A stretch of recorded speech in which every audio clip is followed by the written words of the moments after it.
Hello friends, എല്ലാവർക്കും good morning. അപ്പോൾ ചെമ്മനീർ പൂവിൻ്റെ ഇന്നത്തെ ഒരു സൂപ്പർ ഹിറ്റ് വിശേഷത്തിലേക്ക് എല്ലാവർക്കും സ്വാഗതം. അങ്ങനെ നമ്മുടെ ചന്ദ്രയും സുധിയും കൂടി ബിരിയാണി കിട്ടുമെന്ന് അറിയാൻ വേണ്ടി നേരെ അടുക്കളയിലേക്ക് കയറി ചെല്ലുകയാണ്. പക്ഷേ ചെമ്പ് തുറന്നു നോക്കി കഴിഞ്ഞപ്പോഴേക്ക് ബിരിയാണി മുഴുവൻ കാലി. ഇത് കണ്ട് ഇവർ ആകെ ചമ്മി നാറിയ അവസ്ഥയിലായി പോകണം. അപ്പോൾ ഇതെല്ലാം കണ്ടുകൊണ്ട് നിൽക്കുകയായിരുന്നു നമ്മുടെ രവി. അയ്യേ, നിങ്ങൾ ബിരിയാണി കഴിക്കാൻ വേണ്ടി വന്നതാണോ? ബിരിയാണി മുഴുവൻ തീർന്നു പോയല്ലോ എന്ന് രവി ഒരു കളിയാക്കലും. അപ്പോൾ ഇതും കൂടി കേട്ട് കഴിഞ്ഞപ്പോഴേക്കും നമ്മുടെ സുധിയാണെങ്കിൽ അയ്യേ, ഞങ്ങൾ ബിരിയാണി ഒന്നും കഴിക്കാൻ വേണ്ടി വന്നതല്ല, ഈ പാത്രങ്ങളൊക്കെ ഒന്ന് കഴുകി വെക്കാം എന്ന് വിചാരിച്ചുകൊണ്ട് വന്നതാണ്. നടക്കട്ടെ. എങ്കിൽ പാത്രം കഴുകി വെക്കാൻ വന്നതാണെങ്കിൽ പാത്രം കഴുകി വെക്ക്, നമുക്കൊന്ന് കാണാലോ. അങ്ങനെ ബിരിയാണി തിന്നാൻ പോയി ഇവർ പാത്രവും കഴുകി വെച്ചുകൊണ്ട് അവിടെ അങ്ങനെ നിൽക്കുകയാണ്. വല്ലാത്തൊരവസ്ഥയായിപ്പോയി. പിന്നീട് കാണിക്കുന്നത് നമ്മുടെ മീരയെ കാണാൻ വേണ്ടി ശ്രുതി കയറി ചെല്ലുകയാണ്. എന്താ മീരെ, നീ എന്തെന്നെ അത്യാവശ്യമായിട്ട് കാണണമെന്ന് പറഞ്ഞത്? എന്ത് കാര്യം പറയാൻ വേണ്ടിയാണ് എന്ന് ചോദിച്ചപ്പോഴേക്ക് എനിക്ക് കാണാൻ വേണ്ടിയല്ല, ദേ ഇവിടെ ഒരാൾ നിൽക്കുന്നത് കണ്ടില്ലേ. അങ്ങനെ ശ്രുതി നോക്കിക്കഴിഞ്ഞപ്പോഴേക്കും ഇയാൾ പുറകോട്ട് തിരിഞ്ഞ് നിൽക്കുക. പക്ഷേ ഇയാളെ നേരെ ശ്രുതിയെ കണ്ടപ്പോൾ നോക്കിയപ്പോൾ വേറെ ആരുമല്ല, നമ്മുടെ ബീരാനിക്കയാണ്.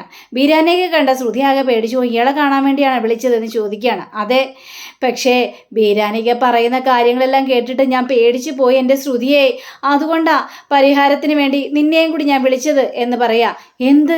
എന്ത് കാര്യം കണ്ട് പേടിച്ചു പോയെന്ന് നീ എന്തൊക്കെയാണ് പറയുന്നത് മീരെ എന്ന് ചോദിച്ചപ്പോഴേക്കും അത് അപ്പോൾ ബിരാനിക്ക പാറ എന്താണെന്ന് വെച്ചാൽ, അതേ ശ്രുതി, എനിക്ക് ഇന്നിങ്ങനെ മുന്നോട്ട് പോകാൻ പറ്റില്ല കേട്ടോ.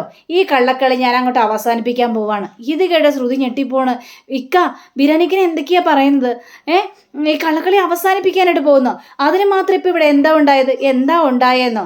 അല്ല, വീട്ടിൽ ബിരിയാണിയൊക്കെ ഉണ്ടാക്കിയല്ലോ. ബിരിയാണി എങ്ങനെയാ? അടിപൊളിയാണോ ടേസ്റ്റൊക്കെ? അതിൽ ചിക്കനൊക്കെ എങ്ങനെ ഉണ്ടായിരുന്നു? ഞങ്ങളുടെ വീട്ടിൽ ബിരിയാണി ഉണ്ടാക്കിയ കാര്യം ബിരിയാണിക്ക് എങ്ങനെ അറിഞ്ഞു? അതല്ലേ, അതിനൊക്കെ ഞാൻ പറയാന്നേ. ആദ്യം ബിരിയാണി എങ്ങനെ ഉണ്ടായിരുന്നെന്ന് പറ. നല്ല ഇളം ചിക്കൻ ആയിരുന്നില്ലേ? നല്ല പഞ്ഞിക്കെട്ട് പോലത്തെ ചിക്കൻ. അത് നല്ല സൂപ്പർ ടേസ്റ്റ് ആയിരുന്നില്ലേ ബിരിയാണിയിൽ ഇട്ട് കഴിഞ്ഞപ്പോഴേക്കും? ആസ്വദിച്ച് അതൊക്കെ കഴിച്ചോ ശ്രുതി എന്ന് ചോദിക്കുമ്പോൾ, എനിക്കൊന്നും അങ്ങോട്ട് മനസ്സിലാവുന്നില്ല. പറയുന്ന മുഴുവൻ സത്യം തന്നെയാണല്ലോ. ബിരിയാണിയൊക്കെ അടിപൊളിയായിരുന്നു, ചിക്കൻ അതിൻ്റെ നല്ല സൂപ്പറായിരുന്നു. എങ്ങനെ സൂപ്പർ അല്ലാതിരിക്കും? രേവതിയെ, ചിക്കൻ മേടിക്കാൻ വന്നത് എൻ്റെ കടയിലാണ്. ഇത് കേട്ട ശ്രുതി ഞെട്ടിപ്പോവാണ്. ഇക്കയുടെ കടയിലാണോ ചിക്കൻ മേടിക്കാൻ വേണ്ടി വന്നത്? അതേന്നേ, എൻ്റെ കടയിലാണ് രേവതി ചിക്കൻ മേടിക്കാൻ വേണ്ടി വന്നത്. എന്നിട്ട് രേവതി തന്നെ തിരിച്ചറിഞ്ഞോ? എന്നിട്ട് താൻ എന്താ പറഞ്ഞത്? സത്യങ്ങൾ മുഴുവനും താൻ തുറന്നു പറഞ്ഞോ എന്നൊക്കെ ഭയങ്കര വെപ്രാളത്തോടു കൂടി തന്നെ ചോദിക്കുകയാണ്. ഞാൻ സത്യങ്ങളൊന്നും തുറന്നു പറഞ്ഞിട്ടില്ല. അതിന് രേവതി എന്നെ കണ്ടാലല്ലേ.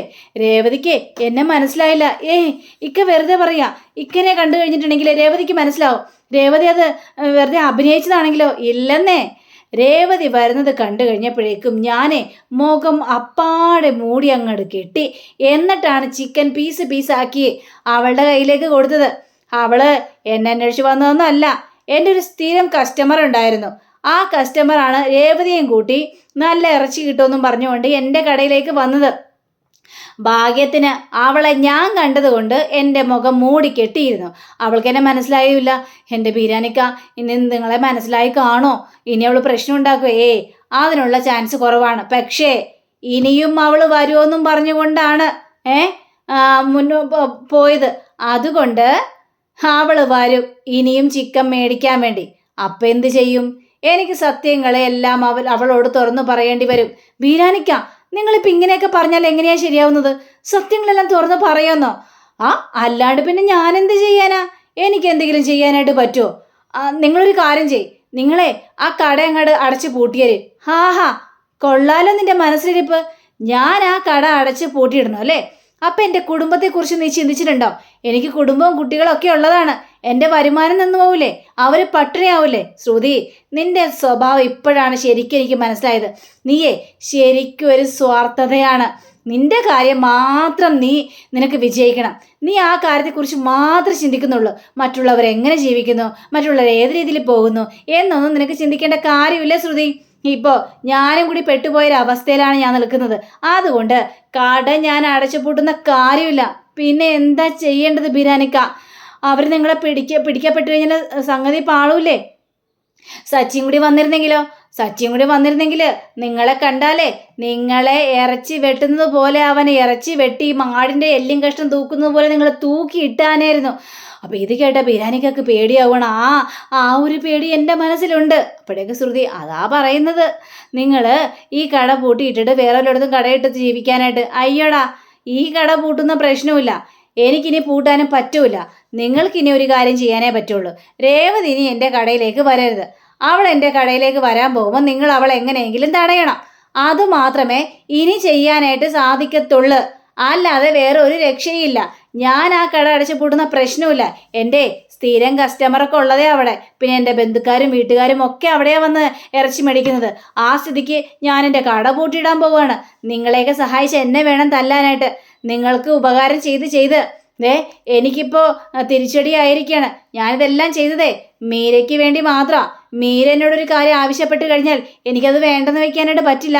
അതുകൊണ്ട് രണ്ടും കൽപ്പിച്ച് നിങ്ങൾ ഇരുന്നോ എന്നൊക്കെ പറയാം. അപ്പം മീരയാണെങ്കിൽ ശ്രുതി ഇത് തന്നെയാണ് എൻ്റെ അടുത്ത് ഇയാൾ പറഞ്ഞത്. എനിക്കിതൊക്കെ കേട്ടപ്പോൾ ഒക്കെ പേടി തോന്നി ശ്രുതി. ഇനി പേടിച്ചിട്ടൊന്നും കാര്യമില്ല. നിങ്ങൾ രണ്ടുപേരും കൂടി ഒരു തീരുമാനം എടുത്തിട്ട് എന്താണെന്ന് വെച്ചാൽ ചെയ്തോ. ഇനി എങ്ങാനും രേവതി എൻ്റെ കടയിൽ വന്നു കഴിഞ്ഞാൽ അത് അവളുടെ അവസാനത്തെ വരവായിരിക്കും. അവളോട് ഞാൻ സത്യങ്ങൾ മുഴുവനും തുറന്നു പറയേണ്ടി എനിക്ക് വരും. എനിക്കും ജീവിക്കണം. അതുകൊണ്ട് ഞാൻ പോവാണ് എന്നും പറഞ്ഞ് ബീരാനിക്ക് അവിടെ നിന്ന് ഇറങ്ങി പോവാണ്. ശ്രുതിയാകെ പെട്ടു എന്നൊരവസ്ഥയിലായി പോവും. അപ്പം മീര ചോദിക്കുകയാണ്, ശ്രുതി നമ്മൾ ചെയ്യുന്നതെല്ലാം വലിയൊരു വിനയായിട്ടാണോ തീരുന്നത്? ഇനി നീ എന്ത് ചെയ്യാനായിട്ട് പോകുന്നത്? ഇതിന് നീ എങ്ങനെ സൊല്യൂഷൻ കണ്ടെത്തും ശ്രുതി എന്ന് ചോദിച്ചപ്പോഴേക്കും എനിക്കറിയില്ല.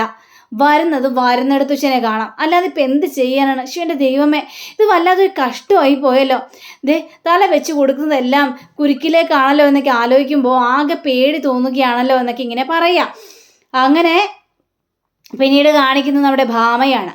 അപ്പോൾ ഭാമയെ അടുത്ത് പൂ കൊടുക്കാൻ വേണ്ടി വന്നിരിക്കുകയാണ് രേവതി. അപ്പോൾ രേവതിയുടെ പൂ കിട്ടിക്കഴിഞ്ഞപ്പോഴേക്കും ഭാമയൊന്ന് മണത്ത് നോക്കുകയാണ്. രേവതി, ഞാൻ നിന്നോട് പൂ മേടിക്കുന്നത് എന്തിനാണെന്ന് അറിയാമോ? നിൻ്റെ പൂവിന് നല്ല വാസനയും വാടാത്ത ഒരു മണമൊക്കെയാണ് നിൻ്റെ പൂവിന്. അതുകൊണ്ട് നിൻ്റെ പൂ നല്ല ഫ്രഷാണ് രേവതി. അതുകൊണ്ടാണ് ഈ പൂ നിന്നോട് തന്നെ കൊണ്ടുവരാനായിട്ട് ഞാൻ പറയുന്നത്. അയ്യോ ആൻറ്റി, ഭഗവാന് വെക്കുന്ന പൂവേ നമ്മൾ മണത്തു നോക്കാൻ പാടില്ലെന്നാണ് പറയുന്നത്. ആണല്ലേ രേവതി? ഞാനത് അങ്ങോട്ട് മറന്നും പോയി. ഈ ഇടയായിട്ടേ എനിക്ക് ഭയങ്കര മറവിയാ രേവതി, ഭയങ്കര മറവി. അതെന്താ ആൻറ്റിക്ക് ഇത്ര മറവി സംഭവിക്കാനുള്ള കാരണം? ടെൻഷനാ? അല്ലാതെ എന്താ? ടെൻഷനോ? ആൻറ്റിക്ക് എന്തിനാ ഇതിനു വേണ്ടി ടെൻഷൻ? അത് രേവതിക്ക് അറിയാലോ എന്താ പ്രശ്നമെന്ന്. ചന്ദ്രേ എന്നോട് എപ്പോഴും സംസാരിക്കുമായിരുന്നു. ദിവസവും 2 നേരമെങ്കിലും എന്നെ ചന്ദ്ര വിളിക്കും. ഇപ്പോൾ അവളുടെ ഒരു കോള് പോലും വരുന്നില്ല. ഞാനങ്ങോട്ട് വീട്ടിലൊക്കെ വന്നു കഴിഞ്ഞപ്പോഴേക്കും എന്തായിരുന്നു? അവളെന്നെ മൈൻഡ് പോലും ചെയ്തോ? അവളെന്നെ തള്ളിക്കളയല്ലേ ചെയ്തത്. ഇതൊക്കെ ആലോചിക്കുമ്പോൾ മനസ്സിന് വല്ലാത്ത സങ്കടവും ടെൻഷനൊക്കെ ഉണ്ട് രേവതി. എനിക്കിത് സഹിക്കാൻ പോലും പറ്റുന്നില്ല രേവതി. നീ സച്ചി കാരണമാണ്. സച്ചി ആ കാര്യങ്ങളെല്ലാം പോയി പറഞ്ഞത് കൊണ്ടാണ് എനിക്കിങ്ങനെയൊക്കെ സംഭവിച്ചത്. അല്ലെങ്കിലും സച്ചി ഒരു പാവമാണ് കേട്ടോ. കാരണം സച്ചി ഇവിടെ വന്ന് എന്തോരം മാത്രം സങ്കടപ്പെട്ടെന്നറിയാവോ? എന്നോട് ചോദിക്കുവാണ്, എന്തിനാണ് രേവതിയെ ഇങ്ങനെ കുറ്റപ്പെടുത്തിയത്? രേവതിയെ ആൻറ്റിക്ക് ഇഷ്ടമാണെന്നാണ് ഞാൻ വിചാരിച്ചത്. രേവതിയെ ഇങ്ങനെ കളിയാക്കേണ്ട കാര്യം ഉണ്ടായിരുന്നോ എന്നും പറഞ്ഞുകൊണ്ട് ഓരോ പറച്ചിൽ. അത് കേട്ട് കഴിഞ്ഞപ്പോഴേക്കും സങ്കടം എനിക്ക് സഹിക്കാൻ പറ്റിയില്ല എൻ്റെ രേവതിയെ. നിന്നെ എങ്ങനെ ഞാൻ കള്ളിന്നൊന്നും പറഞ്ഞിട്ടില്ല. അവളാ, ആ ചന്ദ്രയാ നിന്നെ കള്ളിന്ന് പറഞ്ഞത്. നീയാണ് പണം മോഷ്ടിച്ചതെന്ന് പറഞ്ഞത്. പിന്നെ എന്ത് ചെയ്യാനായിട്ട് കഴിയും എനിക്ക്? ഇതൊക്കെ കേട്ട് കഴിഞ്ഞപ്പോഴേക്കും സാരമില്ല ആൻറ്റി, പോയതൊക്കെ പോയി. ഇനിയിപ്പോൾ പ്രശ്നങ്ങളെല്ലാം സോൾവ് ആയല്ലോ. പക്ഷേ ഒരു കാര്യമുണ്ട് രേവതി, നിന്നെ സ്നേഹിക്കുന്നവരാണ് ആ വീട്ടിലുള്ളത്. കാരണം ശ്രുതിക്ക് വരെ നിന്നോട് ഭയങ്കര സ്നേഹമാണ്. നല്ലൊരു മരുമകളാ ശ്രുതിയും. അതുകൊണ്ടാണല്ലോ അവൾക്ക് നല്ല മനസ്സ്. ഇത് കേട്ട രേവതി എന്നും പറഞ്ഞ് തലയാട്ടുകയാണ്. അയ്യോ രേവതി, ഞാൻ പറഞ്ഞ മുഴുവൻ സത്യം തന്നെയാ. നിനക്ക് വിശ്വാസമാവുന്നില്ലല്ലേ? നിന്നോട് സ്നേഹമുള്ളത് കൊണ്ടല്ലേ അവളുടെ മാല വിറ്റിട്ട് നിന്നെ രക്ഷിക്കാൻ വേണ്ടി 2 ലക്ഷം രൂപ എനിക്ക് തന്നത്. ഇത് കേട്ട് രേവതി ഞെട്ടിപ്പോവാണ്. എന്താ ആൻറ്റി എന്ന് പറഞ്ഞ 2 ലക്ഷം രൂപ ആൻറ്റിക്ക് തന്നെന്നോ? അതും ശ്രുതിയുടെ താലിമാല വിറ്റിട്ടോ? അതേന്നേ, ശ്രുതിയുടെ താലിമാല വിറ്റിട്ട് 2 ലക്ഷം രൂപ നിന്നെ രക്ഷിക്കണമെന്ന് പറഞ്ഞുകൊണ്ടാണ് എൻ്റെ കയ്യിൽ തന്നത്. പറഞ്ഞു, വീട്ടിൽ ഓരോ പ്രശ്നമാണ് ആൻറ്റി, രേവതിയെ കള്ളിയാണെന്നും പറഞ്ഞുകൊണ്ട് ആൻറ്റി അവിടെ മുദ്ര കുത്തുകയാണ്. അതുകൊണ്ട് രേവതിയെ എത്രയും പെട്ടെന്ന് രക്ഷിക്കണം, അല്ലെങ്കിൽ അവൾ ആത്മഹത്യ ചെയ്യും. എനിക്ക് രേവതിയുടെ സങ്കടം കണ്ടിട്ട് സഹിക്കാൻ പറ്റുന്നില്ല. അതുകൊണ്ട് ഞാൻ എൻ്റെ താലിമാല വിറ്റത് ആൻറ്റിക്ക് 2 ലക്ഷം രൂപ തരാം. ഇത് ഞാനാ തന്നതെന്ന് ആരോടും പറയണ്ട. മോഷണം പോയ പണം തിരിച്ചു കിട്ടിയെന്ന് മാത്രം പറഞ്ഞാൽ മതി.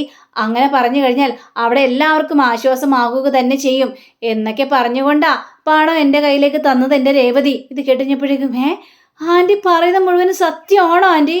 അതെ, ഞാൻ പറയുന്ന മുഴുവൻ സത്യമാണ്. അല്ലാതെ ഞാൻ എന്തിനാണ് രേവതി നിന്നോട് കള്ളം പറയുന്നത്? എനിക്കെവിടെ നിന്നാ 2 ലക്ഷം രൂപ കിട്ടുന്നത്? ആ മോഷണം പോയ പണം ആരെടുത്തു എന്തെടുത്തു എന്നൊന്നും എനിക്കറിയില്ല. പക്ഷേ ശ്രുതി ആ മാല വിട്ട് 2 ലക്ഷം രൂപ എൻ്റെ കയ്യിൽ തന്നിട്ട് നിന്നെ രക്ഷിക്കണമെന്നും പറഞ്ഞാണ് തന്നത് എന്ന് പറയാ. രേവതിക്ക് അത് വിശ്വസിക്കാൻ പോലും പറ്റുന്നില്ല. പിന്നെ രേവതി, ദേ ഈ കാര്യം ആരോടും പറയല്ലേ. പറഞ്ഞു കഴിഞ്ഞാൽ എനിക്ക് പ്രശ്നവും. സച്ചിയോട് പോലും ഈ സത്യം പറയരുത്, കേട്ടല്ലോ? ഇല്ല ആൻറ്റി, ഞാൻ പറയില്ല ആൻറ്റി. എന്താ രേവതി, നിനക്കിതൊക്കെ കേട്ടപ്പോൾ ഷോക്കായി പോയല്ലേ? പിന്നെ അല്ലാതെ ഇത് വല്ലാത്തൊരു ഷോക്ക് തന്നെ പോയ ആൻറ്റി എന്നവിടെ പറയാം. അങ്ങനെ രേവതി നേരെ സച്ചിയോട് ഈ കാര്യങ്ങളെല്ലാം വേളമ്പി. അപ്പൊ സച്ചിയാണെങ്കിൽ, എന്താ രേവതി, നീ എന്താ ഇപ്പൊ പറഞ്ഞത്? എന്ത് സച്ചിയേട്ടാ ഇങ്ങനെ അന്തം വിട്ട് നോക്കുന്നില്ല? ഞാൻ പറയുന്നൊന്നും കേട്ടില്ലേ? രേവതി, നീ പറഞ്ഞത് ദേ ആ പൗഡറേട്ടത്തിയുടെ താലിമാല വിറ്റ് പണം കൊടുത്തു വന്നല്ലേ 2 ലക്ഷം രൂപ? ആ, അത് നിനക്ക് വേണ്ടിയോ? അതേ സച്ചിയേട്ടാ, എന്നെ രക്ഷിക്കാൻ വേണ്ടി, എന്നെ കള്ളിയാക്കാതിരിക്കാൻ വേണ്ടി 2 ലക്ഷം രൂപ കൊടുത്തു. അത് 2 ലക്ഷം രൂപ. എന്നിട്ട് നീ അത് വിശ്വസിച്ചോ? വിശ്വസിക്കാനോ? ഞാനോ? അവളെ എനിക്കറിയാൻ പാടില്ല നന്നായിട്ട്. അവളെന്തോ മനസ്സിൽ കരുതി കൂട്ടി തന്നെയാണ് ആ 2 ലക്ഷം രൂപ കൊടുത്തത്. അല്ലാതെ എനിക്ക് വേണ്ടി എന്തിനാണ് സച്ചിയേട്ടാ ആ 2 ലക്ഷം രൂപ കൊടുക്കേണ്ട യാതൊരു കാര്യം ഉണ്ടായിരുന്നില്ലല്ലോ. രേവതി, ഇതിലെന്തൊക്കെയോ കള്ളക്കളി ഉണ്ടല്ലോ രേവതി. എന്ത് കള്ളക്കളി? അല്ല, നീ ഒന്ന് ആലോചിച്ച് നോക്കിക്കണ്ടേ. ഇപ്പോൾ ഒരു സ്ഥലത്ത് നിന്ന് ആരും കാണാതെ ഞാനൊരു സാധനം എടുത്തിട്ട് ഞാനത് മാറ്റി വെച്ചു. പക്ഷേ പിടിക്കപ്പെടുന്ന ആയിക്കഴിയുമ്പോൾ ഞാൻ എന്താണ് അവിടെ ചെയ്യാൻ പോകുന്നത്? എന്താ സച്ചിയേട്ട ചെയ്യാൻ പോകുന്നത്? ഓ എൻ്റെ മണ്ടി രേവതി, ഞാൻ എടുത്ത സാധനം ഇവിടെ തന്നെ കൊണ്ട് തിരിച്ചു വെക്കും. അപ്പൊ അവിടെ പ്രശ്നം ഉണ്ടാവില്ലല്ലോ. അപ്പൊ ഞാൻ കള്ളനായി തീരുകയില്ല. അപ്പോ സച്ചിയേട്ടൻ പറഞ്ഞു വരുന്നത് ശ്രുതിയാണ് ആ 2 ലക്ഷം മോഷ്ടിച്ചതെന്നാണോ? അല്ല, അങ്ങനെ വേണ്ടേ നമ്മൾ കരുതാനായിട്ട്? അല്ല, അതാണല്ലോ അതിൻ്റെ ഒരു നീക്കുപോക്ക്. ഒന്ന് ആലോചിച്ച് നോക്കിയേ ശ്രുതി. അയ്യോ, സച്ചിയേട്ടൻ പറയുന്നതിലും എന്തൊക്കെയോ കാര്യം ഉണ്ടെന്നാണ് എനിക്ക് തോന്നുന്നത് സച്ചിയേട്ടാ എന്ന് രേവതിയും പറയാണ്. അപ്പൊ അങ്ങനെയും കാണിച്ചുകൊണ്ടാണ് നമ്മുടെ ഇന്നത്തെ റിവ്യൂ ഇവിടെ അവസാനിച്ചിരിക്കുന്നത്. അടുത്ത റിവ്യൂവിനെ കാത്തിരിക്കുക, സബ്സ്ക്രൈബ് ചെയ്യുക. എല്ലാവർക്കും നല്ലൊരു ദിനം ആശംസിച്ചുകൊണ്ട് തന്നെ നമസ്കാരം. Thank you. See again. By.